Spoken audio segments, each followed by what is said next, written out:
Je me souviens la première fois où les trous noirs ont fait irruption dans ma vie d'étudiant. Je faisais des études de mathématiques pures à l'université de Marseille et je lis un petit article. J'ai tout de suite été fasciné par les propriétés tellement étonnantes des trous noirs avec les distorsions de l'espace, les distorsions du temps. Je suis devenu astrophysicien grâce aux trous noirs.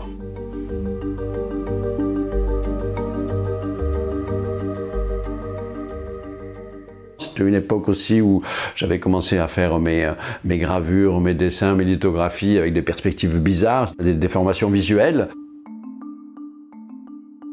Vous avez une sorte de damier qui représenterait le tissu de l'espace. Ce damier est percé au milieu par une sorte de gouffre pour comprendre vraiment ce qu'il y a au fond d'un trou noir, sauf que nous ne comprenons pas, donc le fond est caché. Et puis dessus, il y a tout le poids du monde classique qui est représenté par une très belle cathédrale que j'ai reproduite, mais qui est en ruine et qui pèse sur le tissu élastique de l'espace-temps.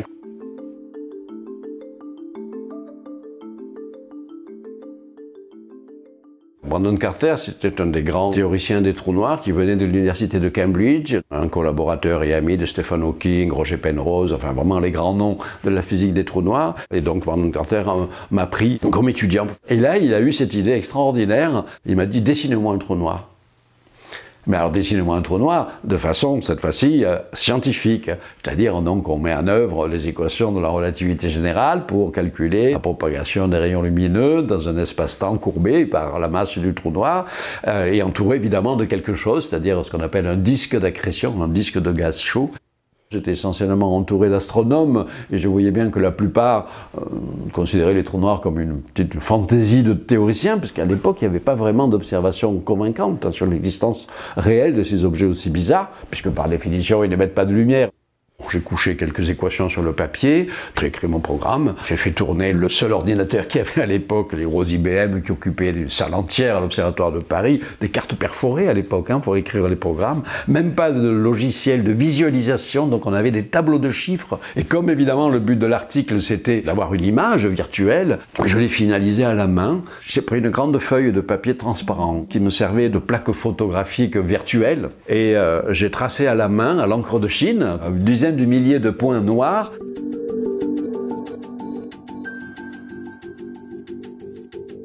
Dans les quelques mois qui ont suivi, l'image a été publiée un peu partout, y compris dans le magazine américain, puis après on n'en a plus parlé, ne serait-ce que parce qu'on pensait que c'était inaccessible.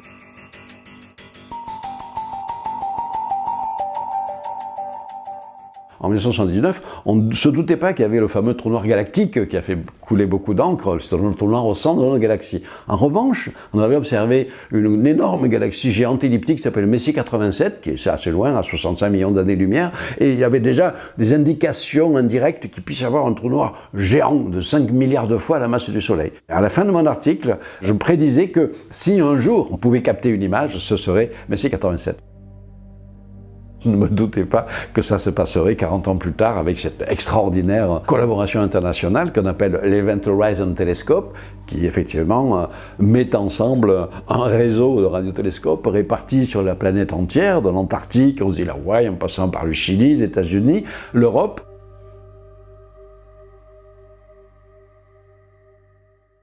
En cherchant l'œil de Dieu, je n'ai vu qu'une orbite vaste, noire et sans fond, d'où la nuit qui l'habite rayonne sur le monde et s'épaissit toujours.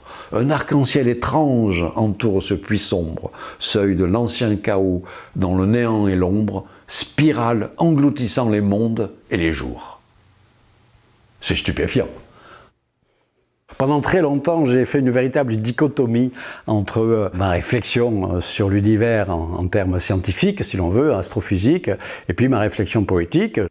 Et ce n'est finalement que relativement récemment que j'ai un petit peu réconcilié ces deux choses. Étoile d'ombre que le temps a fait déchoir, gravitez parmi vos sœurs blanches. Nul œil au monde ne peut vous voir. Jadis soleil frivole, 20 soleils de gaz, ni écho ni secousse. Deux globes géants se sont vaporisés, tremblement des terres, fissures, la nuit fend d'un bloc, suintement sans fin de soleil mort. L'horizon des événements, c'est le nom que l'on donne à la surface immatérielle d'un trou noir, qui est forcément noir. C'est la zone de l'espace et du temps dans laquelle, si vous pouvez pénétrer, vous ne pouvez plus en ressortir. C'est la définition correcte d'un trou noir. Qu'est-ce qui se passe au fond d'un trou noir ?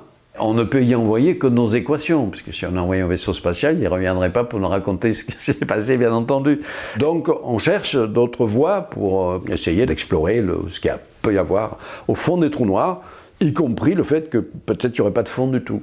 Alors c'est la fameuse hypothèse qui a tellement été exploitée par la science-fiction, qu'on appelle les trous de verre. Il y aurait en fait un passage très étroit, la porte étroite, à travers laquelle un peu d'énergie, des particules élémentaires, et pourquoi pas un vaisseau spatial, pourrait passer et ressortir dans l'espace-temps, ou éventuellement même carrément dans d'autres univers, des univers parallèles, par l'inverse d'un trou noir qu'on appelle une fontaine blanche.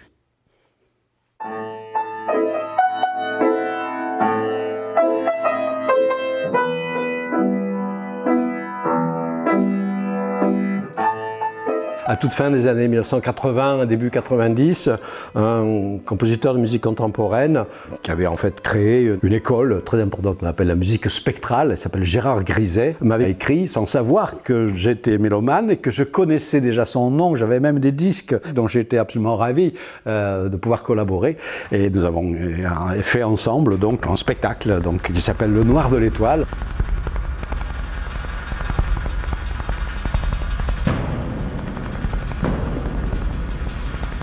Cette partition d'une complexité extraordinaire qui est écrite pour 6 percussionnistes qui manipulent des dizaines et des dizaines d'instruments de percussion différents. Mais l'idée, c'était de relier 2 temps a priori incommensurables, le temps des astres et le temps des hommes.